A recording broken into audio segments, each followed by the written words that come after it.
The opportunity of nuclear, particularly in our world of AI, how quickly do you think it'll be brought online in the US or indeed the UK? Because your timeline is fast, it seems. It's aggressive, Caroline, and that's President Trump. You know, he came in all in on nuclear energy, and we will have reactors, these next generation small modular reactors, critical next year. In fact, I'm pretty confident we'll have one of them before July 4th of next year and several more during the year. Now, it's not the back end and electricity production, but it's the whole nuclear system running, demonstrating how it'll work. I think this will expedite final permitting and sales and commercialization of the reactors. It's going to move fast. It's not just fission, but fusion as well. Just how optimistic are you there? 8 to 15 years, I saw. Is that realistic? And how self-dependent would that make the US for, what, 5 gigawatt designs that we're currently seeing just coming from Oracle and OpenAI alone? Super exciting. I worked on fusion energy in college 40 years ago, and we've seen steady progress for the last 40 years, mostly at the national labs, at the Department of Energy.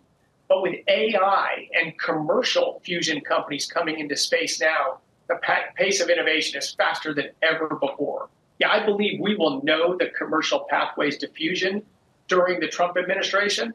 And as I said, I think we'll see commercial electricity from fusion energy could be as fast as 8 years, and I'd be very surprised if it's more than 15. It's coming. It's coming, and it's exciting.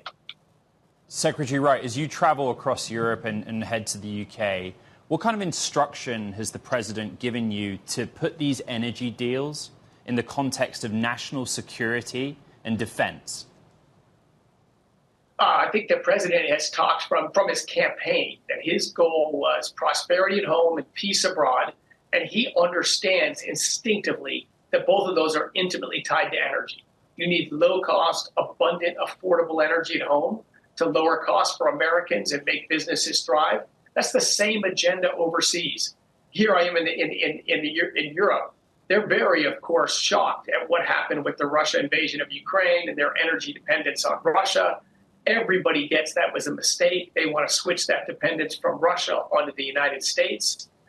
We are bringing them assurances we can continue to wrap up natural gas exports into Europe as a safe, secure partner. And of course, there's huge enthusiasm for American nuclear technology over here. You want to get your energy and your key strategic inputs from your allies, not your adversaries.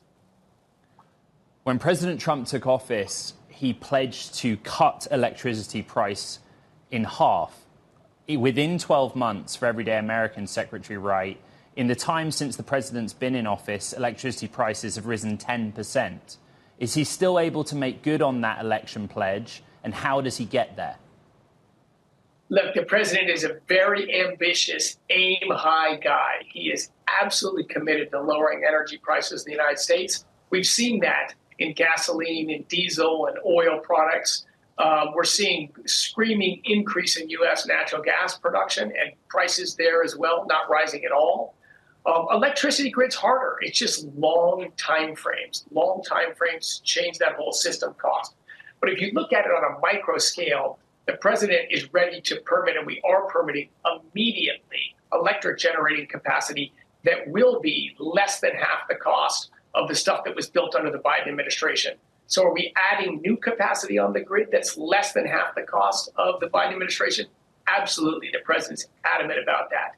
For that to filter in for the whole grid cost to come down meaningfully, that'll take some time. But rest assured, we're driving as hard and fast as we can. Secretary Wright, you've been driving hard and fast when it comes to, well, updating, it feels like, the Department of Energy's view on what to use when it comes to energy sources. And in particular, I'm thinking about the thought leadership. Back in July, you put forward what was a report. It was deemed about the threat of climate change and said basically it's exaggerated. Now, that working group has been disbanded. Many have been critical of some of the findings. Do you just still stand by those findings that were ultimately saying a lot of the, well, climate views were wrong about the speed at which the globe is getting hotter, at least?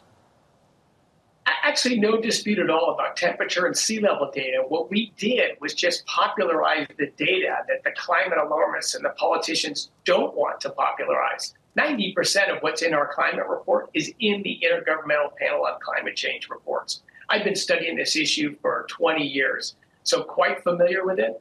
5 fantastic scientists produced that report. And of course, environmental groups that don't want an honest, fact-based dialogue about climate change sued over a silly procedural thing about the paperwork for one of the 5. And instead of fighting this in court, the climate scientists, I'm sure they'll still respond to the questions. We've opened a real dialogue about climate change, and that's exactly what we wanted to do. And I couldn't be happier about it. It's funny, I go on more and more shows talking about climate change, and no one wants to ask me any questions about climate change. Well, I'll keep asking you if you don't. I'll ask you because why did your department undertake it in such a way? It seemed that the study wasn't following usual procedures like the OMB's guidelines on science reports. No, this is when you publish a technical paper. When you publish the paper, that's when the dialogue starts. We wanted to publish. This was from no scientists at DOE, although we did do peer review at DOE. These are 5 independent scientists that we said, please write a report that just sort of summarizes the big picture about climate change so we can publish it, open it up for public comment. And we've got tons of comments. Now, lots of them are silly, but what you can see from the substance of the comments we've received is there's very little disagreement with the data we published on temperature data, sea level data, and models. People are complaining around the edges, or mostly complaining around, but the future might be different. That's true. We don't know the future, but I heard 20 years ago the future might be different. We're just publishing the real data on sea level rise, on temperature increases, on the effects of carbon dioxide in the atmosphere, which makes the planet greener, a little bit wetter. Climate change is a real thing, but it's just been so wildly exaggerated and misrepresented. And it's made the climate scientists that go on TV only the most dramatic, alarmist ones that make TV news. Most of the honest, sober ones are in the background. We're bringing them to the forefront.